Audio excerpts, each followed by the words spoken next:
اللہ کے رسول نے فرمایا کہ عبرت کے لیے قبرستان جایا کرو تاکہ تمہیں احساس ہو کہ ایک روز تمہیں بھی مر کر یہاں پر آنا ہے اور ایک روز تمہیں اللہ کے حضور پیش ہونا ہے، دنیا سے تمہاری محبت کم ہو سکے۔ ہیلو ایوری ون، السلام علیکم، ست سری اکال، آئی ہوپ آپ سب اچھے ہوں گے، خیریت سے ہوں گے، سب ٹھیک ٹھاک ہوں گے۔ تو آج ہم ریئیکشن کرنے والے ہیں گائز اسلام اور سائنس کے اوپر ایک ویڈیو ہے جو حاصل ٹی وی کا نیو ٹیسٹ کیسے ہے، جو ابھی نیو ویڈیو آیا اس پہ ہم ریئیکشن کرنے والے ہیں اور دیکھنے والے ہیں سائنس موت کے بارے میں کیا بتاتا ہے اور اسلام موت کے بارے میں کیا بتاتا ہے۔ تو آئیے اسٹارٹ کرتے ہیں اس ویڈیو کو بنا ٹائم ویسٹ کیے، اور چینل پہ نئے ہو تو چینل کو سبسکرائب ضرور کر لیے اور کامنٹ کر کے ضرور بتائیے گائز کہ ہمارا ریئیکشن ویڈیو کیسا لگتا ہے۔ چلیے اسٹارٹ کرتے ہیں اس ویڈیو کو۔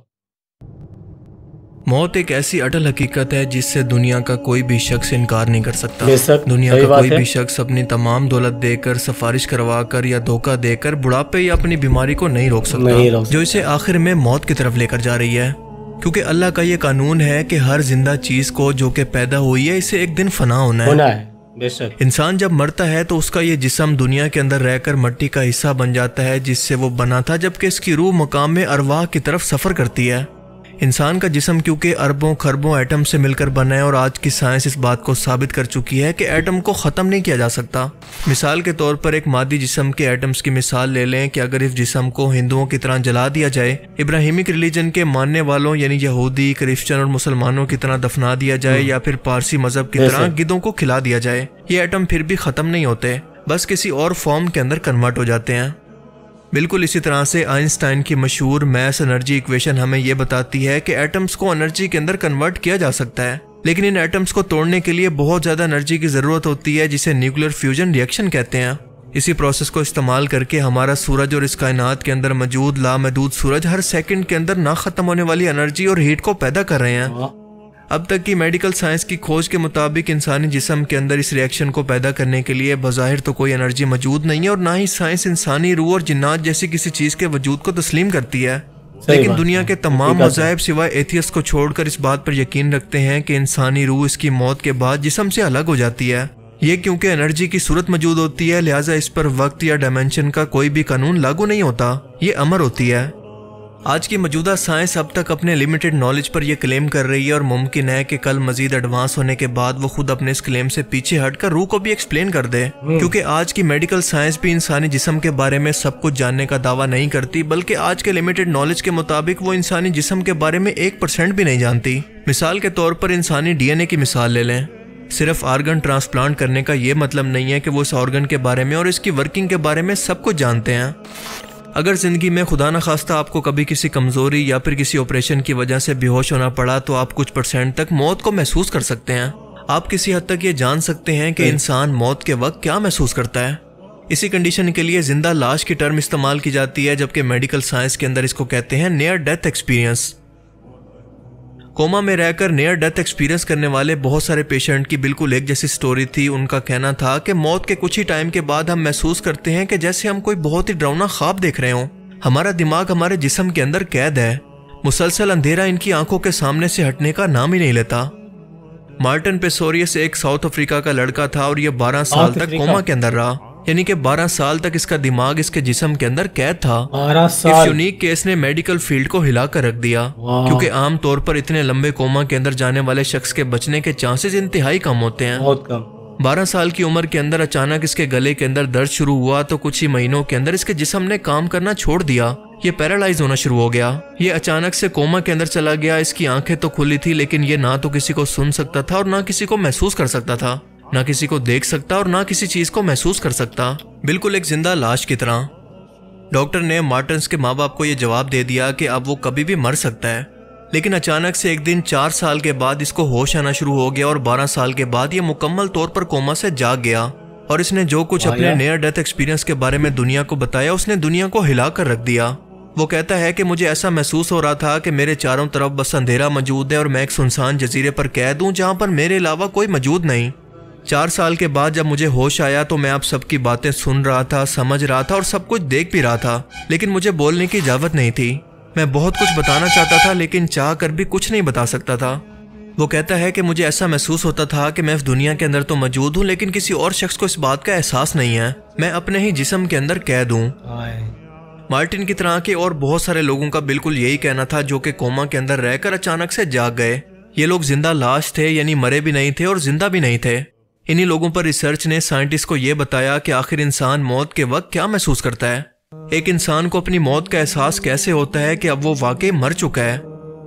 آج کی میڈیکل سائنس کے اندر دل کے بند ہونے کا مطلب موت نہیں ہوتا، بلکہ دماغ کا کام کرنا بند کر دینا موت کہلاتا ہے۔ انسانی جسم کی موت کے کئی گھنٹوں تک دماغ ایکٹیو رہتا ہے، لیکن کتنا دیر تک، یہ ابھی تک میڈیکل سائنس کے اندر ایک بحث ہے۔ لیکن اس دوران وہ انسان اتنا بے بس ہوتا ہے کہ اس کا اپنے جسم کے مسل سے تعلق ختم ہونے کی وجہ سے وہ نہ تو کچھ بول پاتا ہے اور نہ کوئی حرکت کر پاتا ہے، لیکن وہ سب کچھ دیکھ اور سن رہا ہوتا ہے، بالکل مارٹن کے کیس کی طرح۔ کیا آپ جانتے ہیں کہ بالکل سیم یہی کنڈیشن اسلامی حوالوں سے بھی ثابت ہے کہ انسان اپنی قبر کے اندر دفنائے جانے کے بعد لوگوں کے واپس جانے والے قدموں کی آواز تک کو سنتا ہے، لیکن بظاہر وہ دنیا کے لوگوں کے لیے تو مر چکا ہوتا ہے۔ اسلامی حوالوں اور حدیث مبارکہ سے ہمیں پتہ چلتا ہے کہ جب ایک انسان کو قبر کے اندر اتارا جا رہا ہوتا ہے تو وہ مسلسل چیختا ہے، اپنے رشتہ داروں کو، اپنے سیکیورٹی گارڈز کو اور ان لوگوں کو جنہیں وہ دنیا کے اندر اپنی مدد کے لیے پکارا کرتا تھا، انہی سے مدد کی بھیک مانگتا ہے۔ صرف انسانوں کو چھوڑ کر دنیا کی ہر مخلوق اس کی چیخ و پکار کو سنتی ہے۔ جب یہ سب لوگ یا پھر اس کے رشتہ دار اس کی قبر کے اندر اس کو اکیلا چھوڑ کر واپس جانے لگتے ہیں تو اللہ تعالیٰ اپنے حکم سے دوبارہ سے اس کی روح کو اس کے جسم کے اندر واپس لوٹاتا ہے۔ وہ انسان پھر سے اپنی آنکھیں کھولتا ہے اور اسے محسوس ہوتا ہے کہ اب وہ خواب سے جاگ گیا ہے۔ وہ اپنے کفن کو دیکھتا ہے جس کے اندر وہ لپٹا ہے اور اس سے ڈر کر خود سے سوال کرتا ہے کہ میں کہاں ہوں؟ اس مٹی اور کفن کے ساتھ میں اکیلا کیوں ہوں؟ اب اسے یقین ہوتا ہے کہ میں مر چکا ہوں اور یہ کوئی خواب نہیں ہے بلکہ حقیقت ہے۔ اگر یہ میت کافر تھی تو یہ سب کچھ دیکھ کر وہ چیخنے چلانے لگتی ہے، جبکہ نیک روح انتہائی سکون کے ساتھ وہیں پر لیٹی رہتی ہے۔ ساری زندگی بتوں کے آگے جھکنے والے، بزرگوں سے مدد مانگنے والے کو اب اللہ کی یاد آتی ہے۔ یہ رو رو کر اللہ سے معافیاں مانگتا ہے کہ مجھے معاف کر دے، اور اس سے زیادہ خوف اس نے اپنی پوری زندگی کے اندر کبھی نہیں دیکھا ہوتا۔ اگر یہ میت کسی کافر یا مشرک کی تھی تو اس کی قبر فوراً سے تنگ ہو کر اس کی ہڈیوں کو توڑنے لگتی ہے، اور اگر وہ میت کسی نیک انسان کی ہے، وہ اللہ کا سچا معاہد تھا، تو اس کی جہاں تک نگاہ جاتی ہے اس کی قبر ایک کھلے باغ کی طرح کشادہ ہو جاتی ہے۔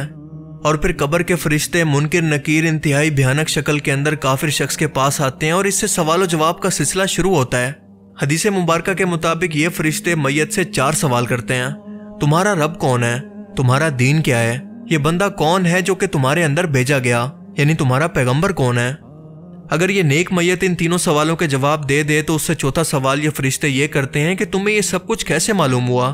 یہ نیک شخص جواب دیتا ہے کہ میں نے خود اللہ کی کتاب پڑھی، اس پر ایمان لایا اور اس کو سچ سمجھا۔ جبکہ کافر کہتا ہے کہ میں تو وہی کچھ کہا کرتا تھا جو کہ لوگ کہتے تھے۔ فرشتے یہ جواب سن کر اس کو جواب دیتے ہیں کہ اے بدبخت، تو نے خود سے اللہ کی کتاب پڑھ کر ہدایت کو حاصل کرنے کی کوشش کیوں نہ کی؟ اور اس کے بعد وہ اتنے بڑے چابک سے اس کو اتنی شدت سے مارتے ہیں کہ وہ زمین کے برابر فلیٹ ہو جاتا ہے۔ نیک شخص کے لیے قبر کے اندر نماز اور اللہ کی کتاب نور کی طرح روشنی کرتی ہے اور اس کو اکیلا محسوس نہیں ہونے دیتی۔ آج کے ٹائم میں زیادہ تر علماء کرام اس چوتھے سوال اور ان کے جوابات کو اپنی عوام سے جان بوجھ کر چھپاتے ہیں، لیکن وہ ایسا کیوں کرتے ہیں اس کا جواب میں آپ پر چھوڑتا ہوں۔ قرآن کریم میں اللہ پاک موت کے لیے فرماتے ہیں کہ ہر ذی روح کو موت کا ذائقہ چکھنا ہے۔ اللہ تعالیٰ یہاں پر موت کی بجائے موت کا ذائقہ چکھنے کی بات اسی لیے کر رہے ہیں کہ دنیا کے اندر کسی شخص کو کسی چیز کے کھانے کا ذائقہ پسند ہوتا ہے تو کسی چیز کا پسند نہیں ہوتا۔ یہ ذائقہ ڈیپینڈ کرتا ہے اس چیز کے انگریڈینٹس پر یا پھر جن چیزوں سے مل کر وہ بنی ہے۔ بالکل اسی طرح سے موت کے وقت انسان کے اعمال کے مطابق وہ اپنی موت کا ذائقہ چکھتا ہے، یعنی اگر کافر ہے تو بد سے بدترین ذائقہ اور نیک روح ہو تو اچھے سے اچھا ذائقہ۔ بالکل اسی لیے آپ دیکھتے ہیں کہ مرنے والے شخص کے چہرے پر یا تو خوشی اور سکون ہوتا ہے یا پھر خوف اور دہشت۔ ایک زندہ انسان کے لیے موت سے بڑی نصیحت کوئی ہو ہی نہیں سکتی، اور اسی لیے اللہ کے رسول نے فرمایا کہ عبرت کے لیے قبرستان جایا کرو تاکہ تمہیں احساس ہو کہ ایک روز تمہیں بھی مر کر یہاں پر آنا ہے اور ایک روز تمہیں اللہ کے حضور پیش ہونا ہے، دنیا سے تمہاری محبت کم ہو سکے۔ تم موت کی تیاری کے اندر لگ جاؤ، لیکن افسوس کہ آج قبرستان ویران اور بالکل سنسان پڑے ہیں، لیکن شاپنگ مالز، کھیل تماشے اور درباروں کی جگہ ہمیں بھری ہوئی نظر آتی ہیں۔ اور یہی انسان ایک دن اسی غفلت کے اندر پڑھ کر مر کر یہ جان لے گا کہ اس نے اپنی زندگی کی سب سے بڑی دولت اور ہدایت و معافی کی نعمت کو گوا دیا ہے، اور اب یہاں سے یا اس کی قبر سے اب کوئی واپسی نہیں۔ اللہ تعالیٰ سے دعا ہے کہ وہ ہمیں موت کی تیاری کرنے کی توفیق عطا فرمائے۔ اللہ کے رسول نے فرمایا جس کا مفہوم ہے کہ قبر انسان کی پہلی منزل ہے اور جس کی یہ پہلی منزل آسان ہو گئی تو اس کی باقی منزلیں بھی آسان ہو جائیں گی۔ اللہ تعالیٰ ہمیں ہدایت پر موت نصیب فرمائے، آمین آمین۔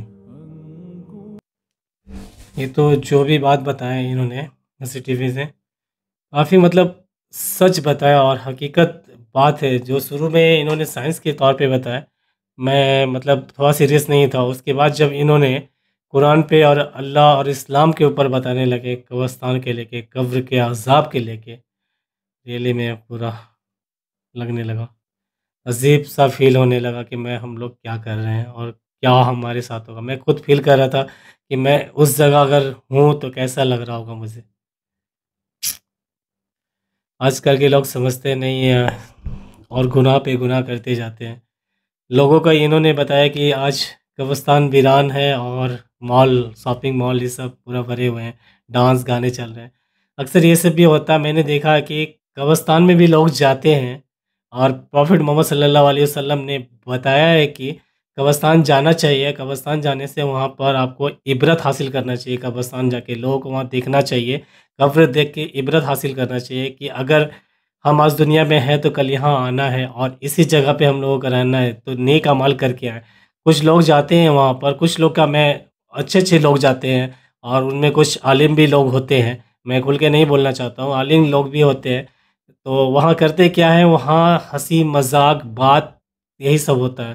وہاں یہ نہیں ہوتا ہے کہ اللہ کے کلام پڑھا جائے، اللہ کے بارے میں کچھ بتایا جائے، اسلام کے بارے میں، یا درود پاک پڑھا جائے، ان پہ پیش کیا جائے جو قبر کے عذاب میں ان کو عذاب سے چھٹکارا ملے، وہ سب کے لیے پڑھا جائے نہیں. پر لوگ وہاں جا کے مطلب دنیاوی بات میں آ جاتے ہیں اور دنیاوی بات کرتے ہیں. وہاں پر لوگ عجب جب اپنے ہنسی مذاق کرنے لگتے ہیں. کوئی دوست مل گیا، اس سے بات کر رہے ہیں، ایک 4 گروپ بنا لیے، اس میں بیٹھ کے بات کر رہے ہیں. یہ اچھی بات نہیں ہے. پروفٹ محمد صلی اللہ علیہ وسلم نے بتایا ہے کہ قبرستان جانا چاہیے اور قبرستان جا کے وہاں عبرت حاصل کرنا چاہیے کہ ان لوگوں کے حال کیا، جو بڑے بڑے لوگ تھے، جو بڑے بڑے گھر پہ رہا کرتے تھے، آج مٹی میں سو رہے ہیں. جو بڑے بڑے پیسے والے تھے، سب کچھ چھوڑ کے آج یہاں رہ رہے ہیں اکیلے میں. یہ سب عبرت حاصل کرنا چاہیے. اور اچھا لگا اس ہنسی ٹی وی کا ویڈیو دیکھ کے، جو کافی نالجبل والا ویڈیو بناتے ہیں. اس کے مطلب چینل کے جتنے ویڈیو ہے میں نے ریئیکشن کیا ہوں. جیسے سلیمان علیہ السلام کے بارے میں بھی میں نے ریئیکشن کو پارٹ 1 پارٹ 2 پہ، اور ابھی اس پہ ریئیکشن کو کافی اچھا ویڈیو لگا، کافی پسند آیا ویڈیو دیکھ کے اور کافی نالجبل والا ویڈیو تھا. مجھے اچھا لگا اس ویڈیو کو دیکھ کے. چلیے ملتے ہیں ایک اور نیو ریئیکشن ویڈیو لے کے. تب تک کے لیے گائز امان اللہ، جزاک اللہ خیر.